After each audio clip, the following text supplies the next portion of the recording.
Shalom, this is Brother Yair. Back at you with another video. First and foremost, giving all honor and glory to the Most High God, Yahweh, right, the Heavenly Father, and His Son, that the world ignorantly calls Jesus Christ, Yahweh Shai, right? And I want to say Shalom to the 12 tribes that are spread abroad throughout the four corners of the earth, right? Giving honor to the elders that have been in this thing for decades and decades, right?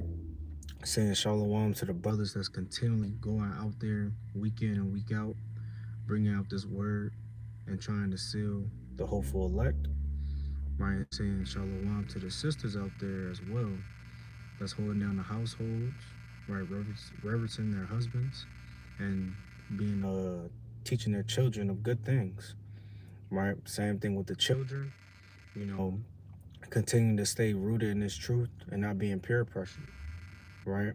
All praise the Most High, shalom, shalom. Right, so brothers and sisters can see it from the topic of the video what we're touching on. Right, it says, "Let not the flesh win." Right, so I know brothers and sisters, man. You know, the flesh is it's definitely heavy. You know, when you're going through these things, and the flesh can make you a little worried. But you got to continue to fight on. You got to continue to push. You got to continue to, endure. Right, you can't let the flesh win. Right, we know the flesh and the spirit, they go against one another, but you gotta lean more onto the spirit. Right, I'm gonna get this piece up real quick. This is gonna be a short video. Just wanted to touch on this a little bit. Get this real quick.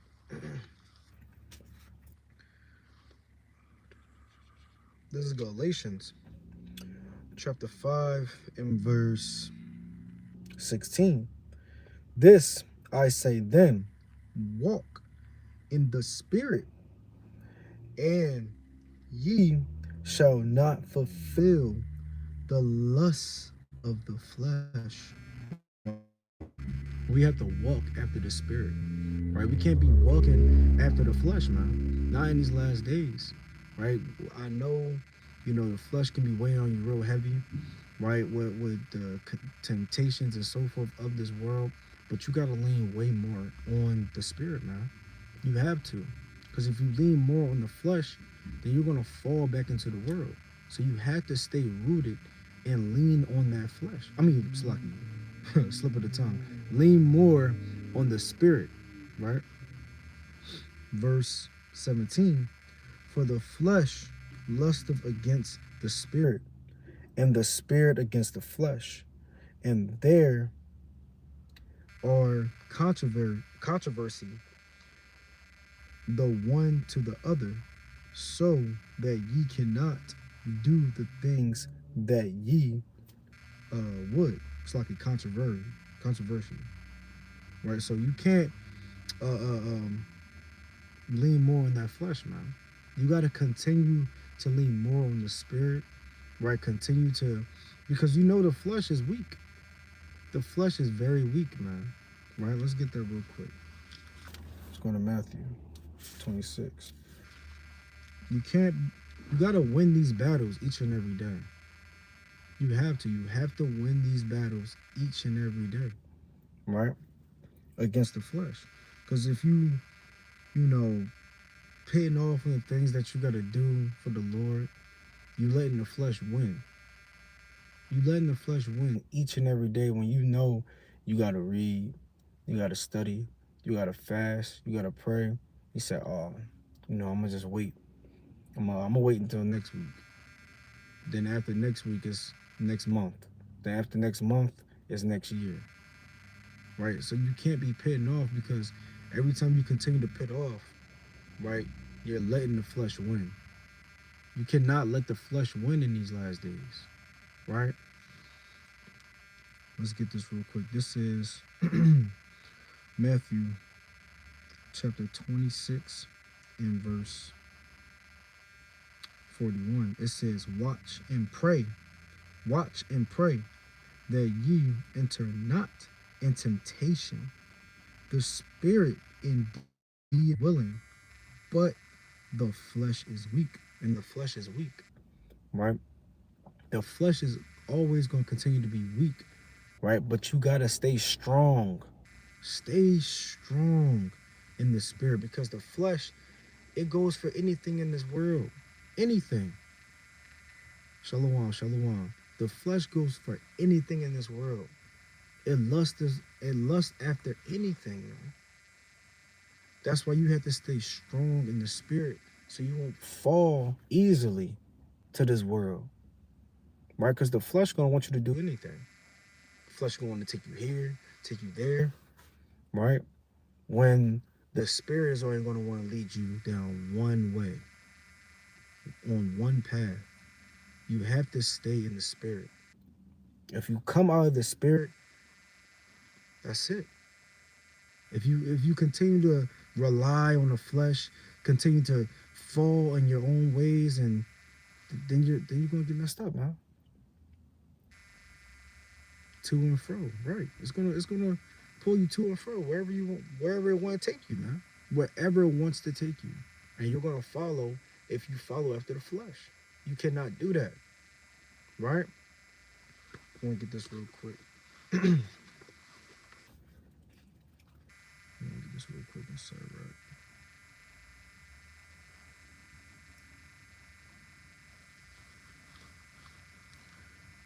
This is Sirach, chapter 23. And I'm gonna start at verse.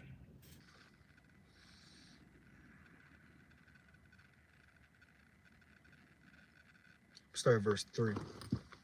It says, "Lest my ignorance increase." No, I'm gonna start at verse 2. It says, "Who will set scourges over my thoughts, and the discipline of wisdom over my mind, it's like over my heart, that they spare me not from my ignorance, to pass not over my sins." Right? Reading on, it said, "Lest my ignorance increase, and my sins abound to my destruction, and I will fall before my adversaries, and my enemies rejoice over me, whose hope is far from thy mercy." So we're reading this chapter, right? When you read in this chapter, it's showing you that you cannot, the things that can fall within this flesh, right?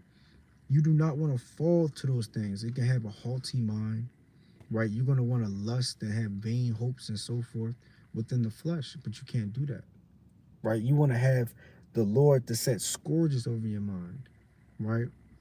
Reading on, it says, "Oh Father," it's like, "Oh Lord, Father and God of my life, give me not a proud look, and turn away from thy servant always a haughty mind," right? And having a haughty mind, you're thinking of the things of your flesh. You're thinking to do the things of your flesh. That's evil and wicked. You don't want to have that type of spirit, right? Reading on, it says, "Turn away from me vain hopes and concupiscence, and thou shalt hold him up that is desirous." Come to the Lord humbly. You got to come to the Lord humbly and ask him to set these scourges over your mind, right? To take these things from you, right? These evil, wicked, vain hopes, the lust of this flesh, right? Because it's only so much time the lust of the flesh is going to continue to be on you. Because it tells you, right, in 1 John, that the lust of this world is going to fall away. So how long can you endure? How long can you wait until that time comes?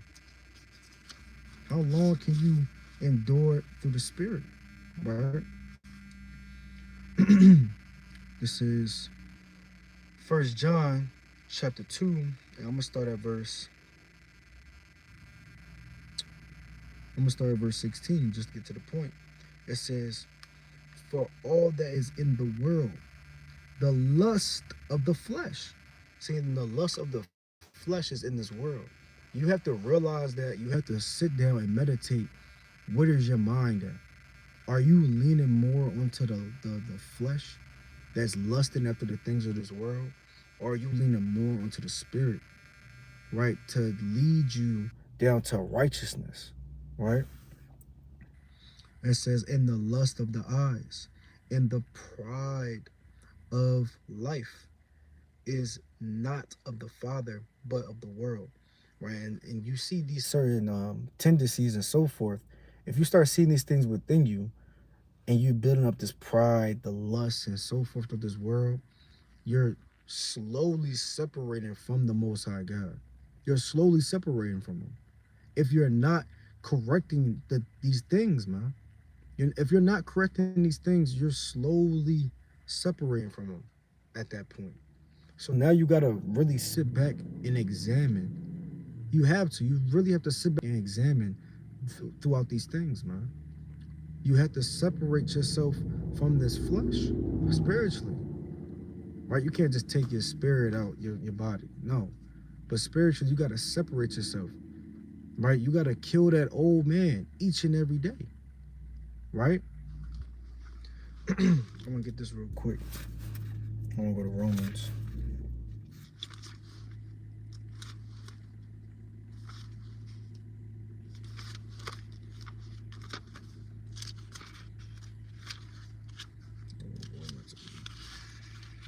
No, that's it. So lucky, bear with me.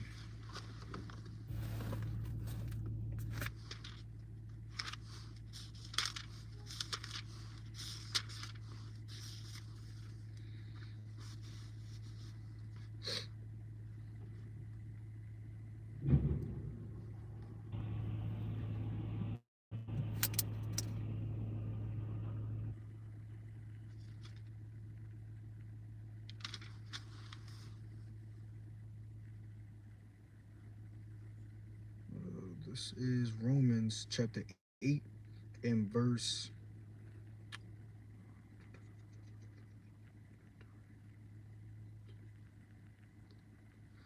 Salaki, getting this one precept. Right. This is Romans chapter 8. I'm going to start at verse 12. It says, let not sin, therefore, reign in your mortal body. Right. And you can't let the sin, right? You can't let this flesh and so forth reign within your body, man. Right. You got to continue to be renewed through the spirit, man. You can't continue to follow after the lust, the sin of this world and so forth. Right. Reading on, it says, neither yield your members as instruments of unrighteousness unto sin, but yield yourselves unto Yahweh as though that are alive from the dead, and your members are instruments of righteousness unto the Lord. So like unto Yahweh. So you got to yield your members. You got to yield yourself to the Lord. That's being through the Spirit. If you're yielding your members and so forth unto unrighteousness, then you're leaning yourself more onto the flesh. You can't do that, right? You got to lean more onto the Spirit. We're going to continue to say that. I know brothers and sisters probably like, oh, he's saying the same thing over and over again. But you might have to hear it over and over again. You might have to, the Lord throughout the whole Bible had to repeat himself countless of times throughout the whole Bible for our people to really understand. And some of our people still don't understand. They still don't understand. So we're going to continue to repeat that over and over and over again until the end of the video, right? So you have to yield yourself, right, unto the spirit, not to the flesh, right? I want to jump down a little bit. Let me jump down.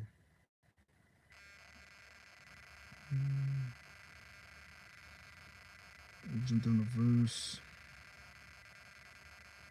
20. It says, for when ye were the servants of sin, ye were free from righteousness. And at the time when you was just living up in the world and so forth, you wasn't worried about none of those things. right? You were just fulfilling your flesh. But now, right, verse 21, Salaki, verse 21, it says, what fruit had ye then in those things whereof ye are now ashamed? Now, what fruit did you bear being of the flesh? What fruit did you bear? You bear no fruit being of the flesh, right? It says, for the end of those things is death. But now being made free from sin, right, and become servants to Yahweh, ye have your fruit unto holiness, and the end everlasting life, right? So coming into this truth, being leaning more to the spirit, now you're bearing more fruit. So you have to lean more onto the spirit so you can bear this fruit unto the Most High. So you can be made free, right? And live freely with an everlasting life, right? In the end. But if you're living more and you're fulfilling more of your flesh, all at the end, you're gonna receive death. So I know a lot of brothers and sisters don't want to receive death, man.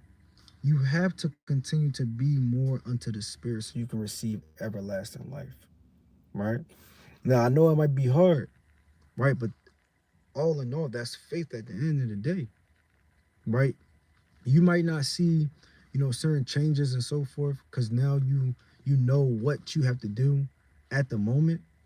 But if you continue to work on these things, continue to separate yourself from the things that's holding you back or separating you from the Most High, then you're gonna start seeing those things. But you're not gonna see it right now, right? And that's all hope and faith in the Lord, right? I want to get this real quick too in Romans 8.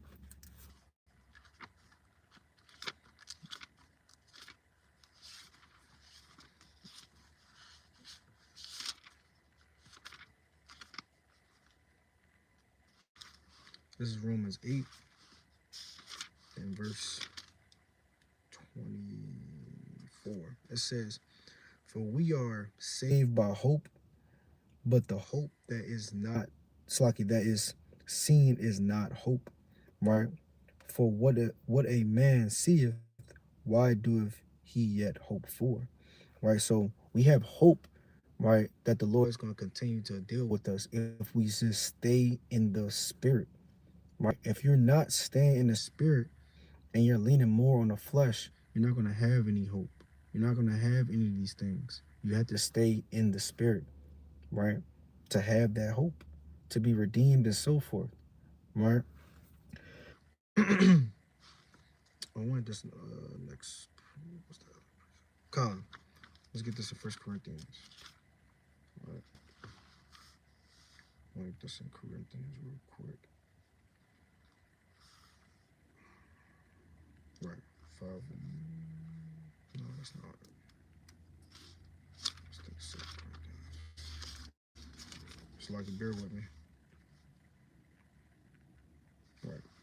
This is 2 Corinthians chapter 5 and verse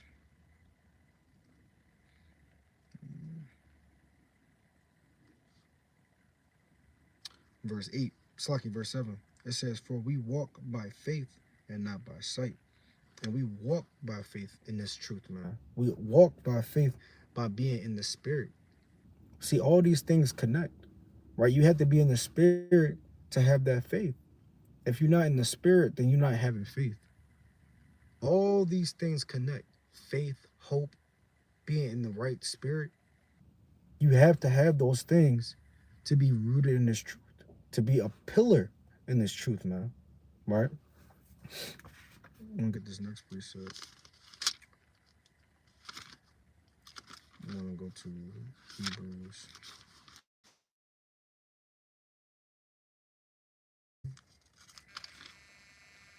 Chapter 11.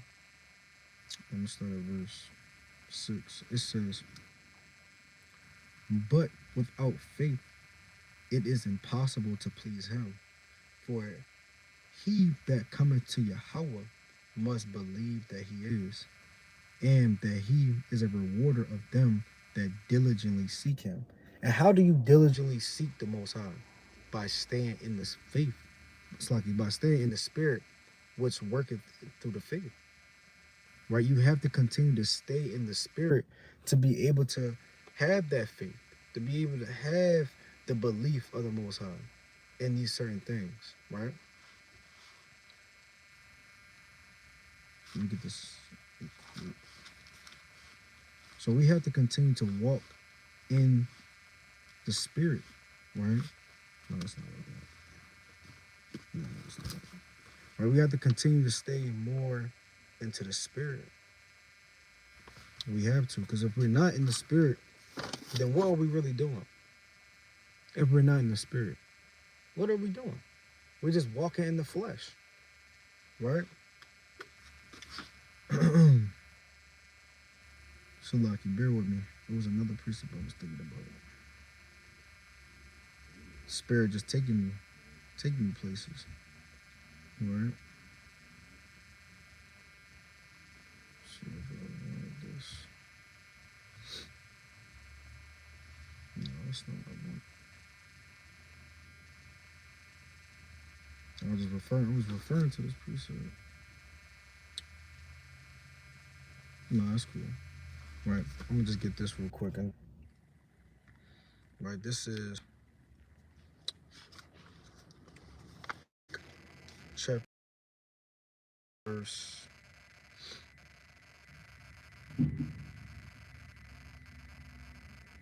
2.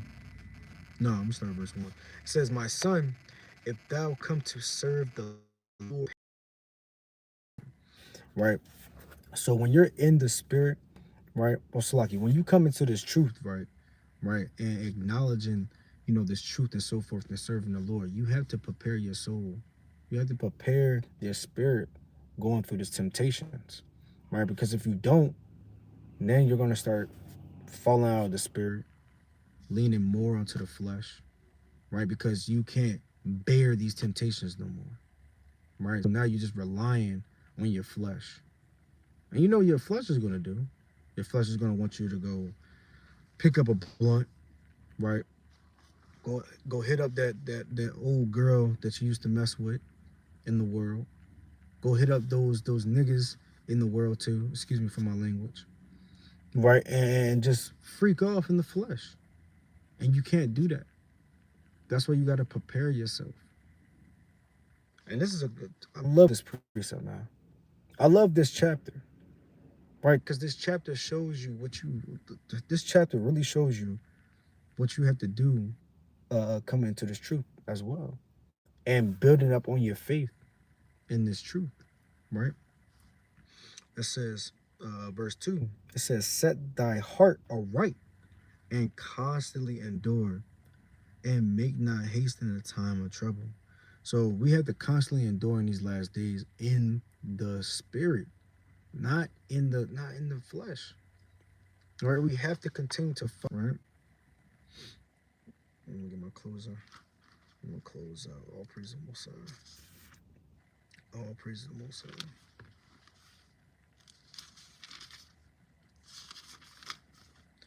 This is Revelation chapter 22. I'm gonna start at verse 12.